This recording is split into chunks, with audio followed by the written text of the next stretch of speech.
buenos días, hermanos. ¿Cómo están todos ustedes?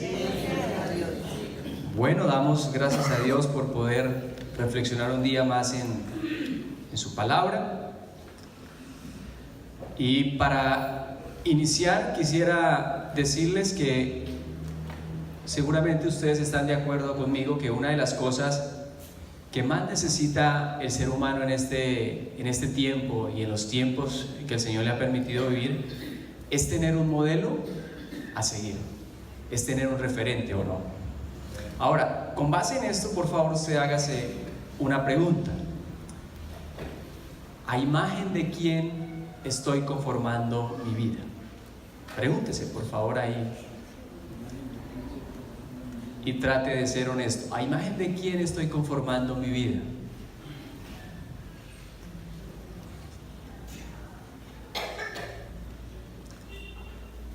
Muy bien.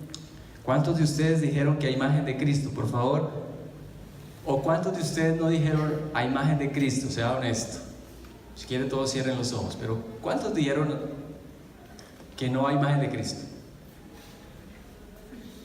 ¿Todos? Bueno, o sea, todos tienen como referente o tenemos como referente a Cristo, ¿verdad? Ahora, bajo esa realidad, pregúntese, ¿cuáles son los indicadores para usted decir que se está conformando a imagen del Señor? ¿Cuáles son las cosas por las cuales usted dice, yo realmente estoy conformándome a imagen del Señor? Seguramente que cuando usted hace este análisis, usted ahí se va a quedar, al igual que yo, un poco corto. ¿Sí? Creo que mi referente es Cristo, pero cuando empiezo a decir en qué áreas de mi vida Cristo es mi referente, tal vez me quede corto.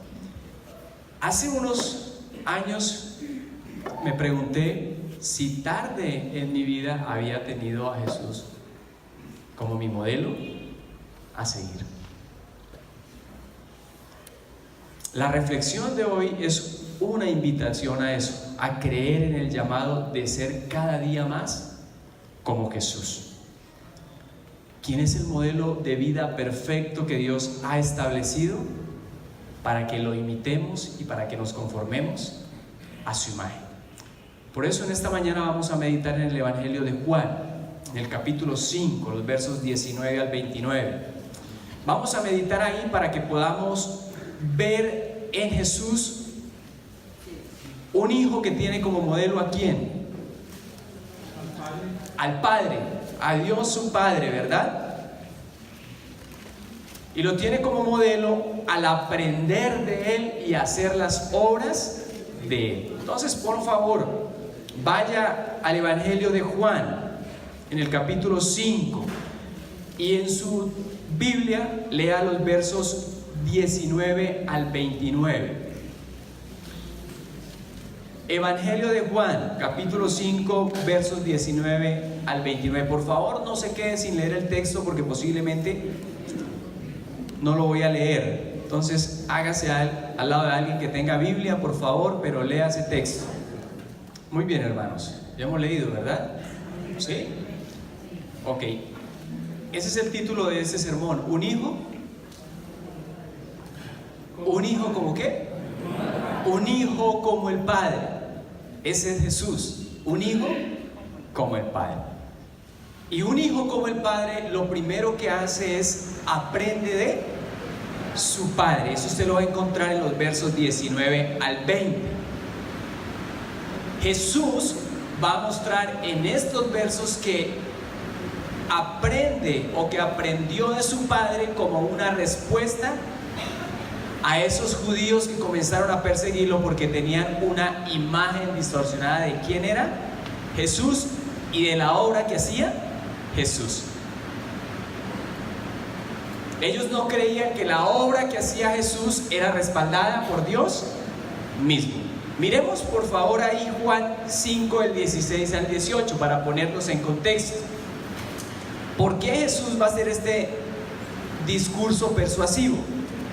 En los versos 16 al 18 dice lo siguiente: entonces Los líderes judíos comenzaron a acosar a Jesús por haber violado las reglas del día de descanso. Ellos creían que no se podía hacer una sanidad en el día de descanso.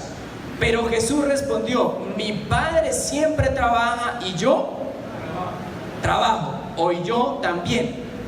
Entonces los líderes judíos se esforzaron aún más por encontrar una forma de matarlo, pues no solo violaba el día de descanso, sino que además decía que Dios era su Padre, con lo cual se hacía igual a Dios. Es por eso entonces que Jesús va a entrar a decir que Él ha aprendido de su Padre. Eso es lo que va a hacer Jesús en los versos 19 al 20. Es mostrar que como hijo de Dios hace las obras de Dios. Es probar que Jesús no solamente es el Hijo de Dios, sino que tiene el poder para dar la vida eterna, porque los líderes judíos se negaban a reconocerlo. Pero por favor abra ahí sus oídos. Jesús hace algo muy importante, y es que antes de mostrarse como el hacedor de milagros, se muestra como ¿qué? Como el Hijo de Dios, como el Hijo del Padre, que es igual a Dios. Un hijo que aprende de su Padre, un hijo que ve lo que su Padre hace y sigue el ejemplo. Jesús muestra entonces en esos versos 19 al 20 que las obras que Él hace están antecedidas por la relación que tiene con el Padre, esa relación de sometimiento, esa relación de dependencia. Jesús es un ejemplo supremo de un hijo copiando el espíritu y la obra de su Padre. En otras palabras, Jesús tiene como modelo de vida a su Padre. Eso es lo que vamos a encontrar en los versos 19 al 20. Por favor, léalos conmigo. Verso 19. Entonces Jesús explicó: les digo la verdad, el Hijo no puede ¿qué? Hacer, no te la hacer nada por su propia cuenta, una actitud de dependencia. Solo otra vez hace lo que ve que el Padre hace. De nuevo, todo lo que hace ¿qué? También lo hace el Hijo. Eso es lo que les explico, o lo que les acabo de explicar, lo que nos dice el verso 19, perdón. Pero el verso 20 nos muestra que entre el Padre y el Hijo existía una relación de intimidad, de un amor incondicional, de un amor ilimitado, un amor que le da la autoridad al Hijo para que pueda hacer las obras del Padre. Pues es en esa relación de dependencia de Jesús con su Padre que va a marcarse por el amor de Dios. Es en esa relación que Jesús va a tener conocimiento de cuáles son las obras que hacía su Padre. Jesús mismo participó de la creación, ¿o no? En la creación estuvo juntamente con Dios. Es entonces mediante esa relación que Jesús tiene con su Padre que Dios le va a confiar sus obras. Una obra mayor de la que uno pueda imaginarse, y es la de dar vida a los muertos de acuerdo a su voluntad. Miremos el verso 20. Para que sepamos que eso es lo que dice. Pues el Padre ¿qué? Y le ¿qué? Muestra una vez más el ejemplo, la demostración, todo lo que le muestra unas cositas, todo lo que hace. De hecho, el Padre le mostrará cómo hacer cosas más trascendentes que el sanar a ese hombre. Entonces ustedes quedarán realmente asombrados. Significa, hermanos, entonces que al igual que Cristo, lo primero para lo cual nos ha llamado Dios es a tener una relación de dependencia, de sometimiento, de amor y de confianza con nuestro Padre Dios. Porque es en esa relación con Dios donde usted y yo vamos a definir nuestra identidad como hijos de Dios. Y vamos a ser capacitados para hacer las obras que Él quiere que usted y yo hagamos. Eso se aplica, por ejemplo, a nuestra realidad, que antes de nuestro llamado a servir está nuestro llamado a relacionarnos ¿con quién? Con Dios. Invertir estas prioridades, invertir estos llamados va a resultar en un alto costo para nuestras vidas. ¿Y saben por qué? Porque corremos el riesgo de andar en nuestras obras y no andar en las obras de Dios. Porque si no nos relacionamos con Dios, entonces no vamos a saber qué es lo que Dios quiere que nosotros hagamos. Ese fue el ejemplo que Cristo le enseñó a sus discípulos. La noche del viernes preguntaba acerca de este versículo a unas personas. Si están aquí, quiero ser respetuoso con ustedes. Y les decía, ¿para qué fue lo primero que llamó el Señor Jesús a sus discípulos? Y casi todos acertaban y decían, para predicar, para echar fuera demonios, para sanar. Y creo que nos acercamos al texto bíblico con esa subjetividad. Como estamos tan interesados en el hacer y en el activismo, olvidamos antes la relación con el Señor.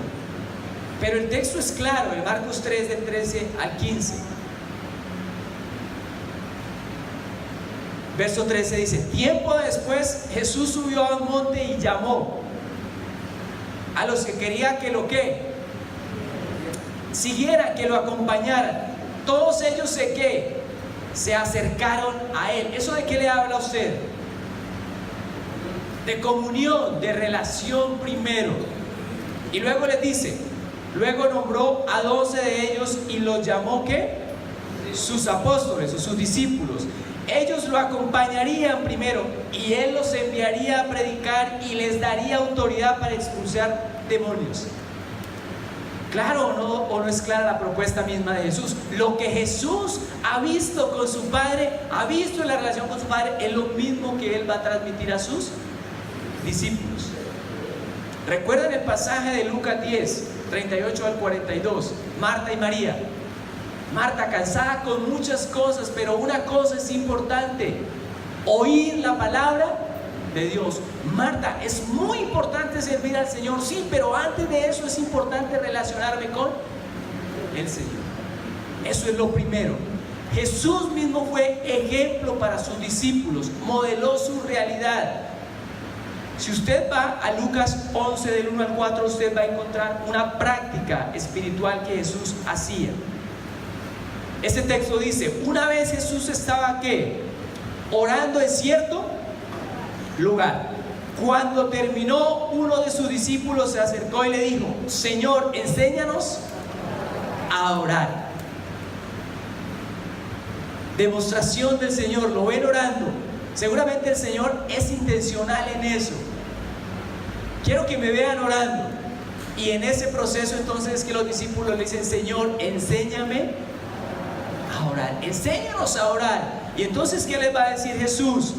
Deberían orar de la siguiente manera: el Padre, que siempre sea santificado tu nombre, que tu reino venga pronto, danos cada día el alimento que necesitamos y perdónanos nuestros pecados, así como nosotros perdonamos a los que pecan contra nosotros, y no permitas que cedamos ante la tentación.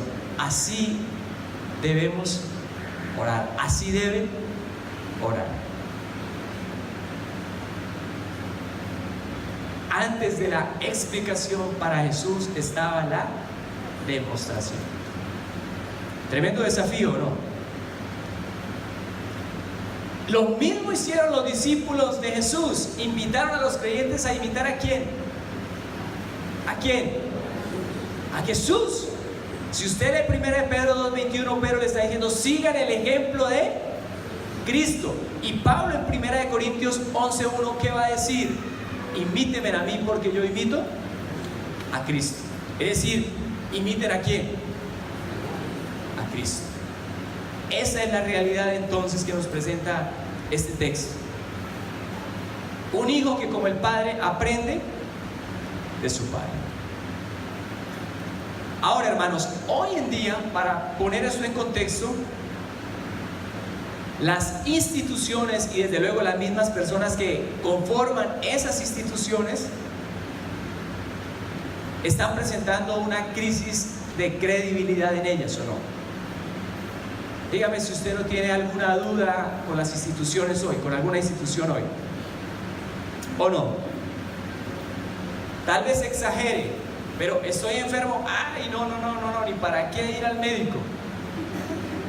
Allá me dan acetaminofén y yo soy alérgico al acetaminofén. Dígame si no es así, me quedo ahí en esa realidad. Hay un conflicto, ni para qué llamo a la policía, no van a venir. Y si vienen, eso se va a poder peor. Tenemos esa credibilidad o esa falta de credibilidad en nuestras instituciones, no solamente religiosas, sino de salud, de gobierno y deportivas, entre otras. Hace poco leí un titular que decía que la iglesia protestante en los Estados Unidos estaba siendo acusada de abuso sexual. Ya no es un fenómeno solamente de la iglesia que ustedes y yo conocemos. Tenemos una falta de credibilidad. Ahora, bajo esa realidad, se ha dicho y seguramente estamos de acuerdo en que las únicas instituciones que van a perdurar a través del tiempo son las que encarnan lo que profesan, los que encarnan lo que predican, lo que creen. Y nosotros como iglesia corremos el riesgo de perder esa credibilidad. Por tanto, necesitamos ser, por la gracia de Dios, una iglesia que vive lo que predica, que vive lo que predica, que vive lo que cree. Porque es que la gente hoy tiene un deseo por ver una fe genuina, por ver en cada uno de nosotros un creyente que imita a Jesús. Necesitamos entonces que Dios por su misericordia nos capacite para no solamente explicar las verdades bíblicas, sino para demostrar las verdades bíblicas. Porque sabemos que las personas nos observan y usted y yo podemos ser analfabetas de leernos a nosotros mismos, ¿o no? Pero usted y yo no somos analfabetas de leer al otro. Yo hago ese ejercicio con algunos de los líderes de esta iglesia y les pregunto, bueno, ¿cómo me ven?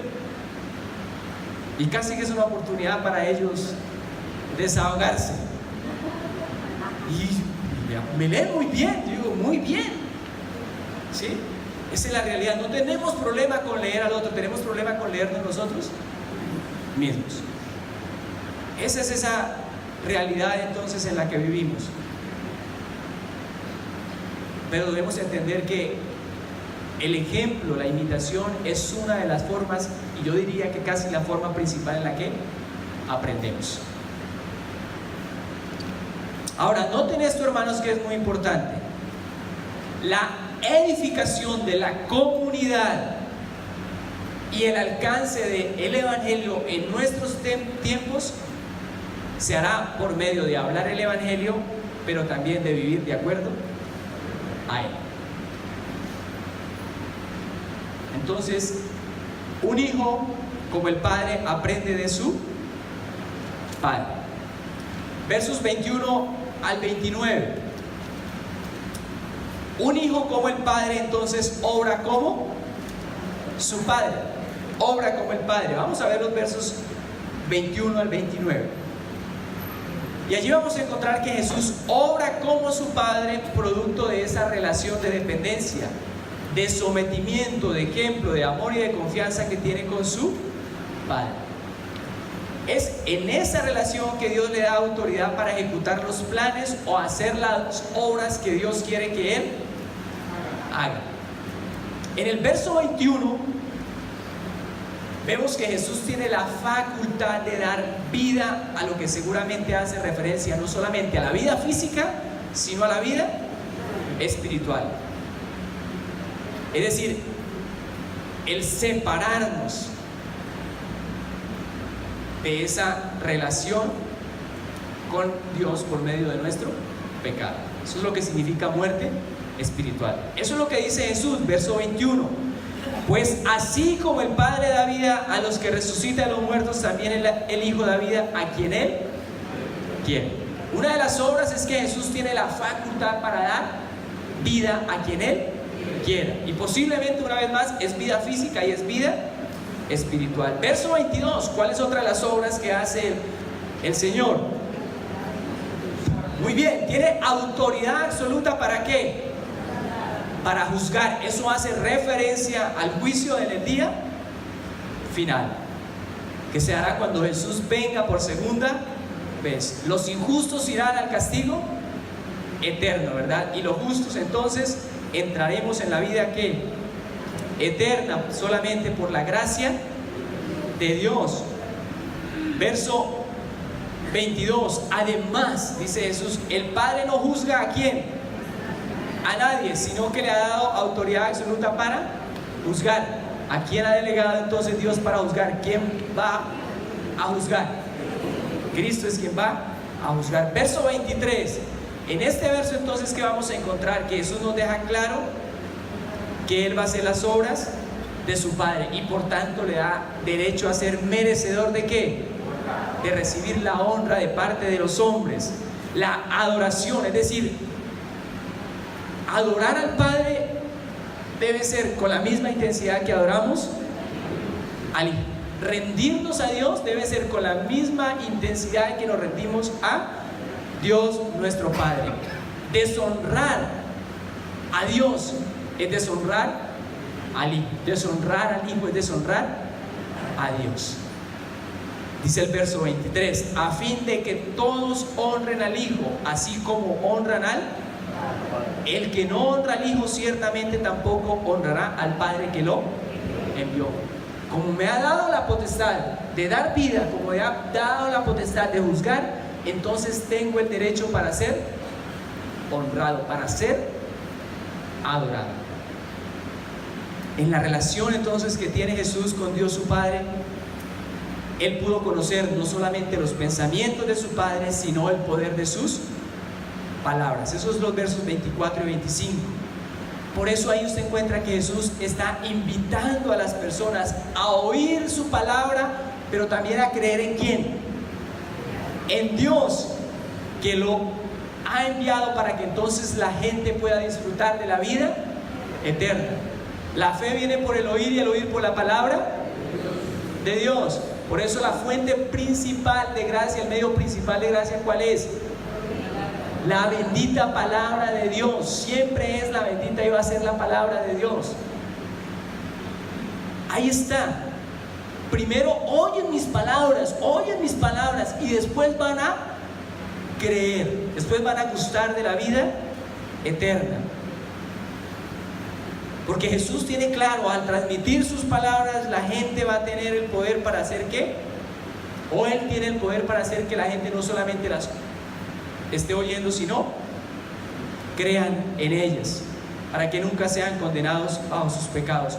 Pues han pasado de muerte espiritual a vida eterna, a vida espiritual, o a esa segunda, o han dejado de esa segunda muerte a tener una vida espiritual, es decir, a una vida que no tiene fin, una vida que nos va a evitar estar bajo el sufrimiento del juicio de Dios.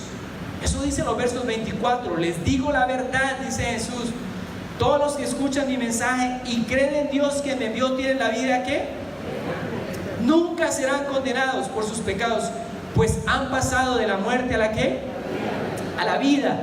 Y les aseguro que se acerca el tiempo, de hecho ya ha llegado, cuando los muertos oirán mi voz, la voz del Hijo de Dios, y los que escuchen vivirán.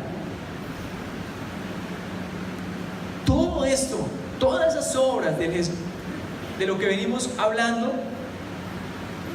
Jesús nos va a decir que lo puede hacer porque el Padre, el Dios viviente, posee la vida totalmente en sí mismo. Es decir, hermano, abra aquí un poquito de los oídos, eso tiene algo de teología, pero no aburrirlo. Pero lo que está diciendo es que Dios es eterno y es increado, por lo tanto puede otorgar el poder a su Hijo Jesús para dar vida. Eso es lo que dice el verso 26. El Padre tiene vida ¿en qué? En sí mismo. En sí mismo, y le ha entregado a su Hijo ese mismo poder de dar vida. Por otro lado, hermanos, versos 27 al 29 es algo muy interesante. Nos va a mostrar que Jesús no solamente se identificó como el Hijo de Dios, sino como el Hijo de ¿qué? El hombre. Del hombre. O sea, Jesús está mostrando no solamente su condición divina, sino con su condición de hombre, su condición humana. Con esto seguramente lo que el texto quiere darnos a entender es que Jesús conocía o conoce las realidades humanas. No solamente se identifica con las realidades humanas, sino que se identificó con esas realidades humanas como las que encontramos en el contexto de ese texto que estoy leyendo, capítulo 5. ¿Qué es lo que hace antes Jesús? ¿Sana a quién? A un paralítico, dice, o a un cojo. Lo cierto es que hace una sanidad. ¿Y qué está en el capítulo 6? Vaya a su texto bíblico, ¿qué está ahí, por favor?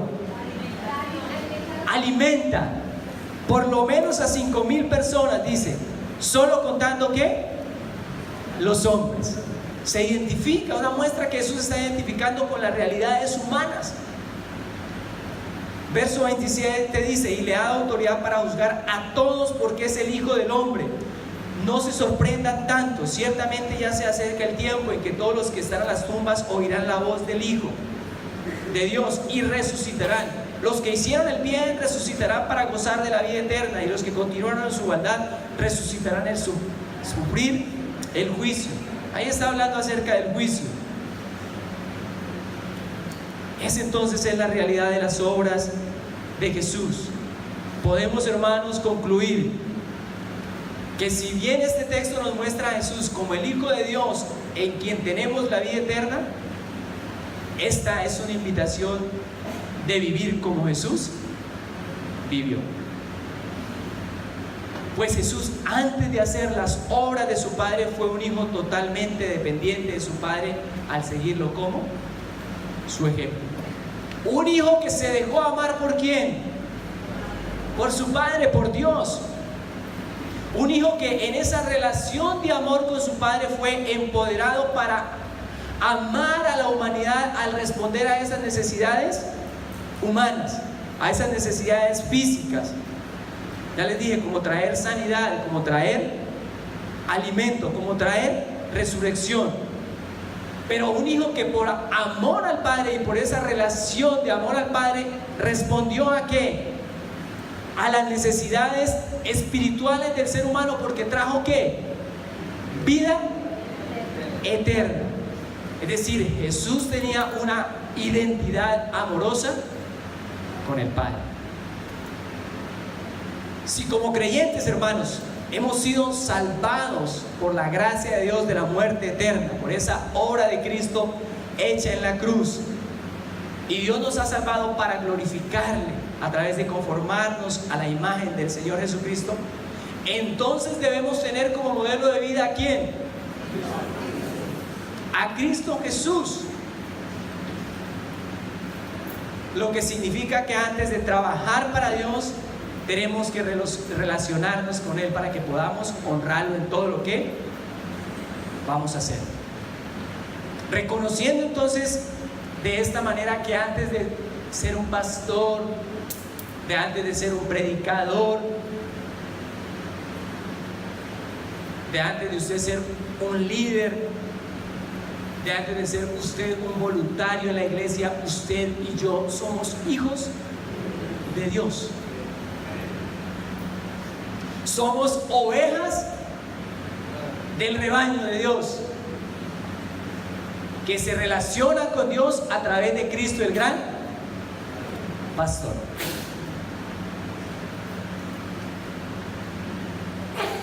Me llama la atención, y no es una crítica, cuando usted ve una presentación de alguien o se presenta a alguien y saca todos los pergaminos. No, antes de cualquier cosa, usted y yo somos hijos de Dios. Eso es lo que somos. Somos hijos que necesitamos depender de Dios, que nos dejamos amar por Dios y que no pensamos en ser un hijo apartados de la relación con Dios y apartados de identificarnos con las obras que Él hace. Eso es lo que significa este texto para nosotros, hermanos. Como hijos de Dios debemos procurar primero crecer en nuestra relación de hijos amados por nuestro Padre. Aprender a disfrutar de esa relación padre e hijo. Aprender a saber que en esa relación entonces yo me voy a identificar con las realidades humanas, a presentar a un Dios que tiene poder para sanar, pero también tiene poder para dar vida eterna. Eso es lo que significa, eso es lo que ese pasaje me está diciendo a mí.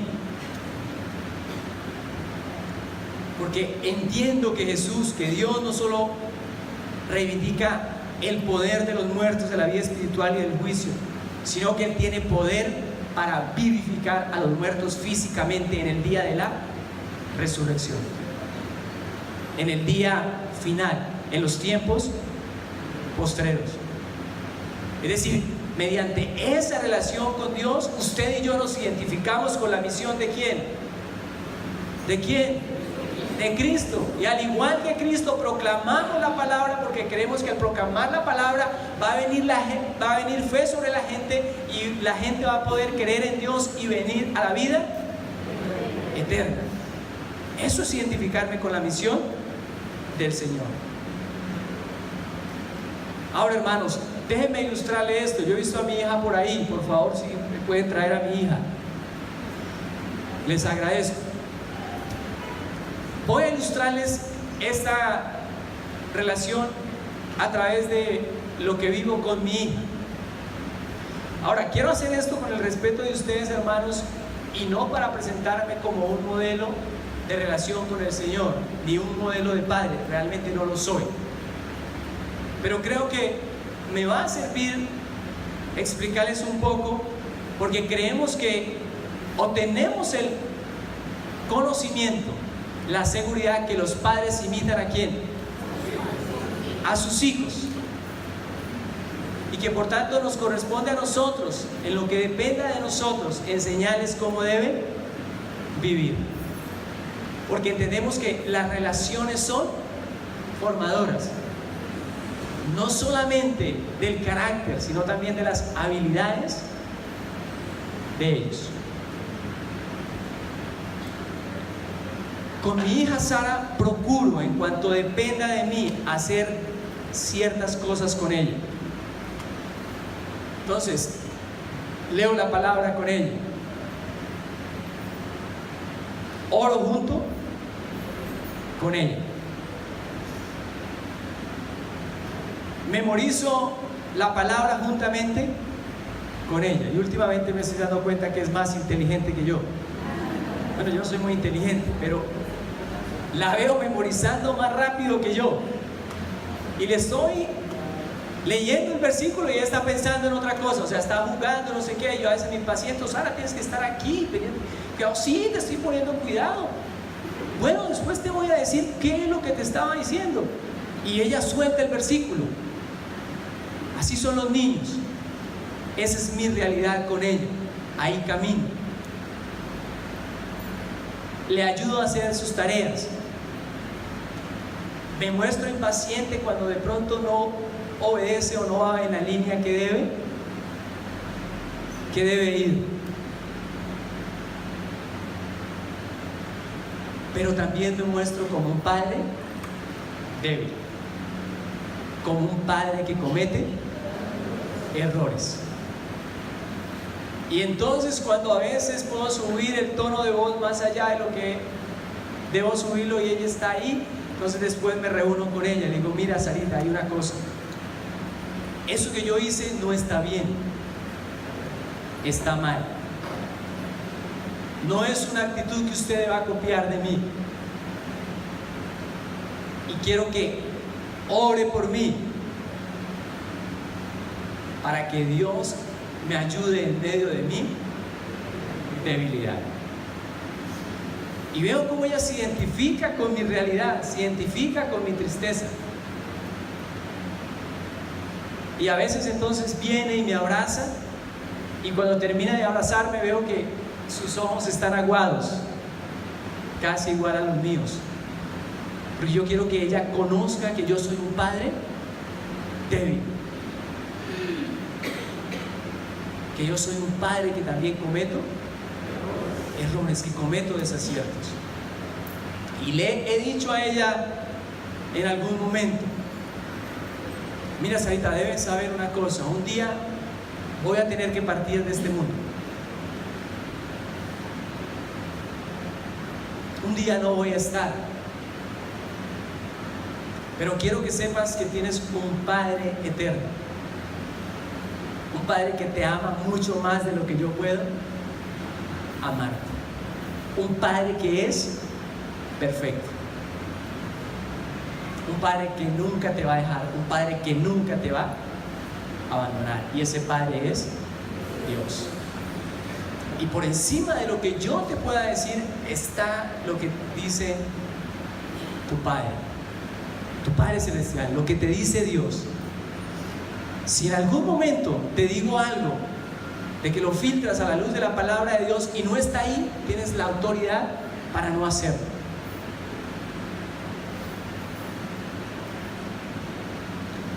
Porque creo que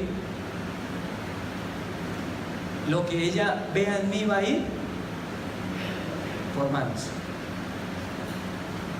Y aprenden más por lo que ven hacer que por lo que uno casi que les dice. A veces hay un mal comportamiento en ella. ¿Qué pasó? No, es lo que has visto en ti. No, yo no le he enseñado eso.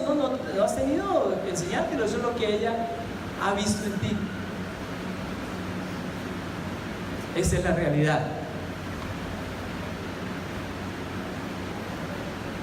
Si usted y yo, hermanos, somos objetivos,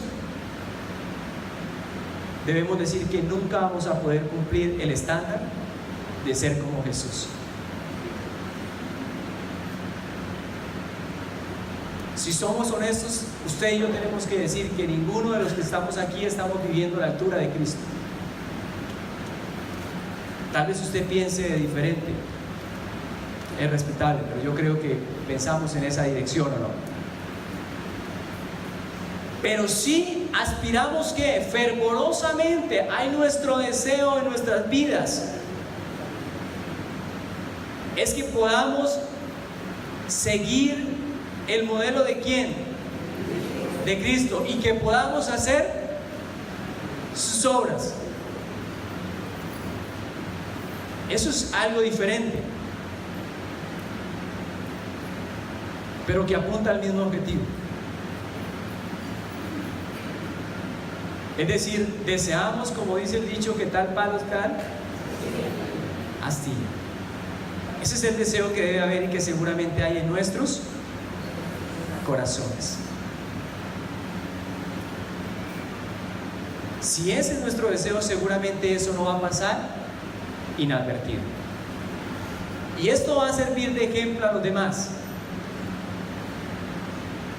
Dios va a bendecir a quienes se comprometen con glorificarlo a través de vidas que buscan relacionarse con Él y depender de Él, con vidas que buscan hacer las obras que Dios hace, con vidas que han entendido que el poder del modelo en la vida de los demás es real, ya que usted y yo imitamos por observación, imitamos por lo que vemos.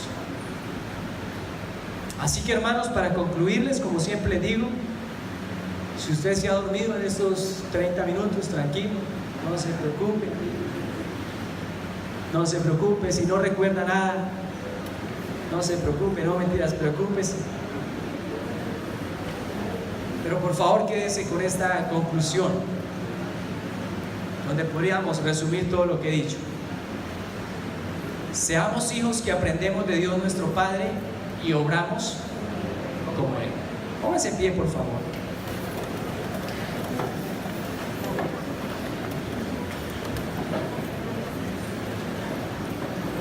Póngase en pie, por favor. Cierre ahí sus ojos. Cierre ahí sus ojos. Y es tiempo para meditar en lo que hemos escuchado. Es tiempo para que juntos le pidamos al Señor. Tal vez hoy nuestro modelo está siendo un cantante, un futbolista, una persona de la farándula.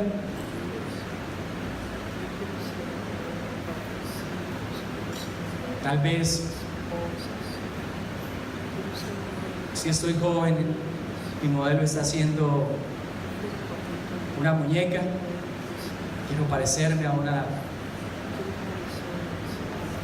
muñeca que no es real. Es momento para pedirle perdón al Señor, para que juntos le pedamos perdón al Señor.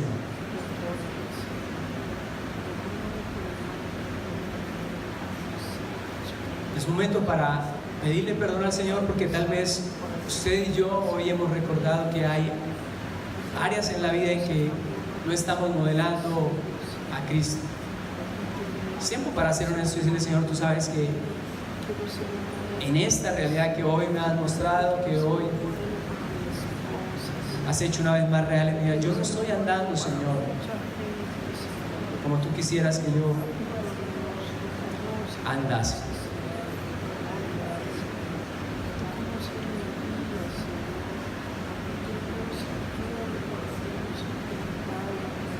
Pero es tiempo también para pedir la gracia de Dios, pedir el amor de Dios sobre nosotros y pedirle a Dios que podamos ser un hijo como Él, que podamos aprender de su ejemplo, que su gracia nos capacite, que su gracia tenga cuidado de nosotros. Que podamos andar entendiendo que un hijo como el Padre primeramente aprende de Él. Que un hijo como el Padre, después de ver lo que el Padre hace, obra de acuerdo a la voluntad de Dios. Tiempo para decirle, Señor, que pueda ser de mi vida la prioridad. Tú, Señor, la única prioridad, Señor. Que primero, Señor, podamos ser una comunidad donde entendemos que antes del activismo, antes de los muchos haceres, Señor, antes de los muchos ires y venires, Señor, antes de la presión, Señor, antes de tanto trabajar para ti, Señor, antes de estar cansados, Señor, antes de estar agotados, bendito Dios, lo cual se evidencia y lo cual pone en claro, Señor, que hemos invertido las cosas, que tal vez estamos andando más, Señor, queriendo hacer tus obras que relacionándonos contigo, Señor. Te pedimos que nos perdones, Señor, y que nos guardes, porque así hemos andado tal vez algunos de nosotros. Nos guardes, Señor, porque andamos en una línea muy delgada, con un peligro muy alto, Señor. Ayúdanos, Señor, a que primero tengamos una relación de sometimiento, de dependencia, de amor, Señor, contigo, para que entonces en esa relación podamos ser capacitados, podamos ser empoderados, Señor, para contar tus historias, Señor, para contar, Dios, lo que tú nos has mostrado. Te damos muchas gracias por este tiempo. Te pedimos que tu bendición continúe estando con nosotros, Señor, en el resto del día y en la semana que está por venir, Señor. Damos a ti toda la honra, Señor, toda la gloria, Dios, y todo el honor. por los siglos de los siglos. Amén. Dios les bendiga. Un buen día.